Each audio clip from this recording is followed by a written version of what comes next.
Hi guys, so as we know, the Rwanda scheme was an absolute disaster. £750 million to send 4 people to the African nation, instead of sending tens of thousands of people to be not processed but to be forgotten.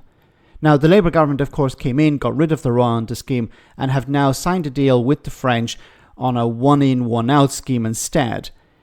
But the Conservatives are not happy. Now, they were asked what their alternative was, and this is what Chris Philp had to say. Okay.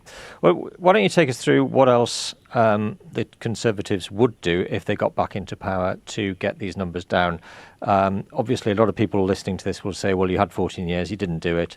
You weren't in the job then, so we won't sort of lay that at your door. What would you do if you were Home Secretary to get these numbers down?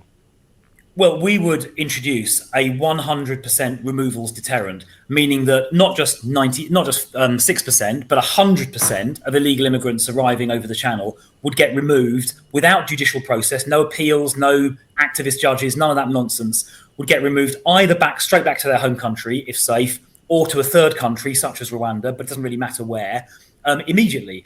Now, Oh God, here we go again. Rwanda. Well, maybe not Rwanda, another country. So people will be denied their human rights. They will be denied the asylum process, what he's talking about here. They'll be deported automatically back to their home country. That's going to happen automatically, whether you have an agreement with those home countries or not. Or you're going to have some sort of offshore processing. Well, not even processing, just deportation to some island somewhere. The Conservatives are trying to out-Farage, or even out-Farage, or out Rupert Lowe. Because these are the sort of arguments we're hearing from the far right now. Yeah, we'll just deport everyone. And Chris Philp's answer here is we're going to deport 100%, a 100% deterrent.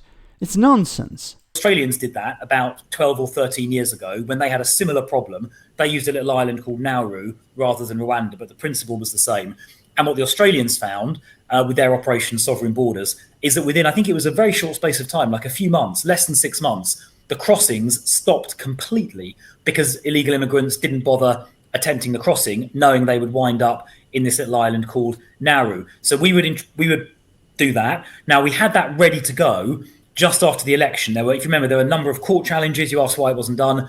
There were a number of court challenges. The Strasbourg Court in June 2022, then the Supreme Court in, I think it was October 2023. We passed a law called the Safety of Rwanda Act to basically give the government the legal power and override the courts, prevent the courts from interfering. But then the early election happened, unfortunately. Unfortunately, we called an election at a time when we had invested £250 million into a scheme and infinite amounts of political capital. We decided, we'll call an election. The Rwanda scheme was never going to work for 2 reasons. First, the Supreme Court had said that Rwanda was not a safe country. And second, it would have been capped. The Rwanda government were not going to take infinite amounts of people. They were not going to take tens of thousands of people, as the Conservatives tried to sell to the public. The Rwandan government said, look, we'll take some people. We have housing available for some people.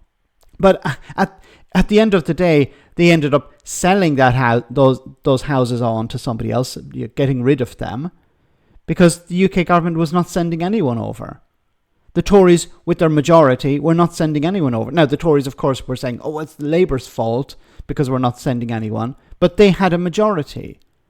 Labour could not stop them.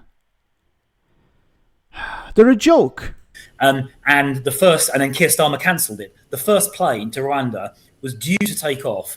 I think it was on July the 24th last year, about 3 weeks after the election. But Starmer cancelled it just before it was due to take off. And what has happened? The numbers have surged. And this year so far, 2025 so far, has been the worst year ever. So the main thing is we would reintroduce that 100% removals deterrent. But Rwanda was not a deterrent. Like, when you were in charge and you were talking about the Rwanda scheme, even then, When you were saying we're going to send tens of thousands of people to Rwanda, even before you did it, but like before you did it was supposed to be a deterrent. It didn't deter people crossing the channel. People were not going, oh my goodness, there's a chance we're going to be sent to Rwanda. I'm not going to cross the channel because Rishi Sunak is going to send me to this African nation. People were crossing anyway. Then we're not relying on the French. Obviously, it'd be good if the French did more, but we can't rely on that. We've got to have our own solution, and that's what the Rwanda deterrent would have been. And we would reintroduce that immediately if re-elected. These people are insane. Okay, we had this project. We didn't check whether it was legal or not, but we decided to spend £750 million on it.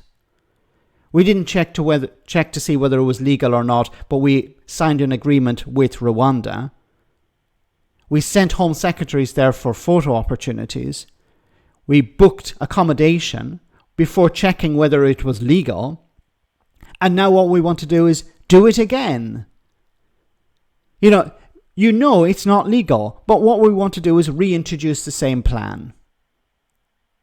And this is supposed to be the party of sound government. Can you imagine an individual? Can you imagine someone deciding to invest a huge amount of money in something they didn't understand, getting into debt, and then discovering after, actually, I can't do anything here? Somebody going out and investing in a company that they never heard of or, was run by some sort of charlatan and then realizing, oh my goodness, it's not going to work. And then a few years later, they come to you again and say, hey, I have a great business opportunity. Exactly the same as the one where I lost a load of money before. But of course, the problem is it's not the Conservative Party's money that's been lost. It's taxpayer money. You also have to make some legislative changes.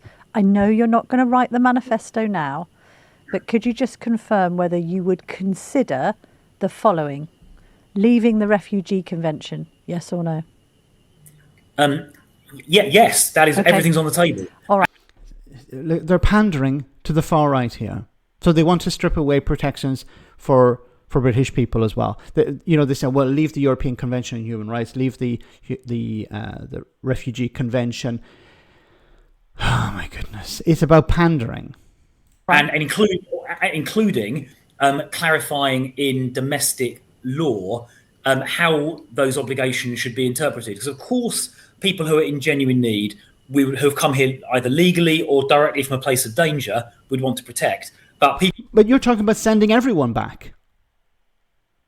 Like you're saying a 100% deterrent. So everyone would be sent to another country. No one would be allowed to stay. Or am I misunderstanding? People who come from France, which is a safe country, should not be able to avail themselves of that kind of legal... They're not coming from France, they're coming through France. Is Chris Philp stupid or is he just pretending? Protection. Okay, considering tearing up the Human Rights Act. I'd tell you more than that. We've already said we would repeal the Human Rights Act, tear it up. Yeah, okay. So he's against human rights for British people, because that's what the Human Rights Act is about. What would he do about Northern Ireland? Of course, we're not going to hear about Northern Ireland because nobody gives a damn about Northern Ireland and the Good Friday Agreement within the Conservative Party and Conservative politics. In relation to immigration matters. And in fact, I forced that to a vote in Parliament just a few weeks ago, but Labour unfortunately voted against it. So as far as I'm concerned, when it comes to immigration matters, the Human Rights Act has to go. Okay. And then leave the ECHR? Yes, under active consideration. It's being looked at by Lord Wolfson. Once again, protections for the rights of British people, including freedom of expression. The Conservatives want to abandon that. I had said before that I don't think they would, because the consequences will be pretty severe. But now that they're in opposition, they're like hecklers at a comedy club. They're a bit like Farage. Oh, if we get into power, we will do it differently. Vote us back into power. These people were in charge for 14 years. They ran the country into the ground, destroyed the economy, destroyed society.